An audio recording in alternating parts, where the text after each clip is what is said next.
Hello guys, আজকে চলে এলাম ক্যাটারিং করতে নিচু তলায়। তো এসে দেখলাম মইদুলদা কাজ চালু করে দিয়েছে আর এখানে রান্না হচ্ছে আমরা খালি দেখছি। আর এখানে কেউ নেই, আশপাশে পুরো ফাঁকা। তো আমরা এবারে চেয়ার ফেলবো। চেয়ার টেবিল ফেলা কমপ্লিট হয়ে গেছে আর এইদিকে একটু পা লাগাচ্ছে। তো বসতে বসতে দেখি না এখানে লোয়ালম চলে এলো, তারপর ওমর ফারুক। আর এইখানে এরা দেখি না চাটনি ফাটনি করছে, আমি বলি একটু বসি। তারপরে এরা দেখি না সব বলছে কীভাবে কী করা যায়।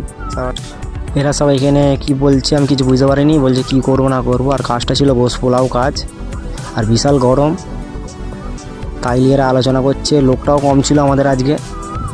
আর এরা সব এখানে প্লেট করছে। প্লেট করার পর এরাও এখানে করছে, আমি বলি এইদিকে দেখি। দেখি না ক্যান্টিনে সব ছাপ করার লেগে হো করতেছে। তো আমাদের খাওয়া চালু হয়ে গেছে এইসব মতন, ঠিক আছে। আর এইখানে আমাদের ওইদুলদা ডেক কাটছে আর আমাদের জাইদুলদা ভাত কাটছে। আর এইখানে তাজু এখানে গোশ তুলেছে, গালবাপুরে দিয়েছে। হাতের কাজ ভালো। লু আলম সালাদ মাখাচ্ছে আর ওইদুল এখানে চিকেন তুললো।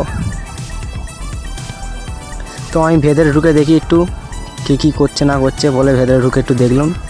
আমি বললাম না, কাজ ঠিকঠাকই হচ্ছে। আমি বলি থাক, আরও ভালোভাবে হোক। আমি একটু ঠান্ডা জায়গায় বসি, যা গরম ভেতরে। তো আমি বসে বসে ভাতটা লেগে গেলাম, বলি একটু ভাতটাই মারি, যা গরম। তো আমাদের কাজ মিটে গেছে, এবার আমরা খেতে বসে পড়েছি। আমার খাওয়া গেছে, এরা সব খাচ্ছে।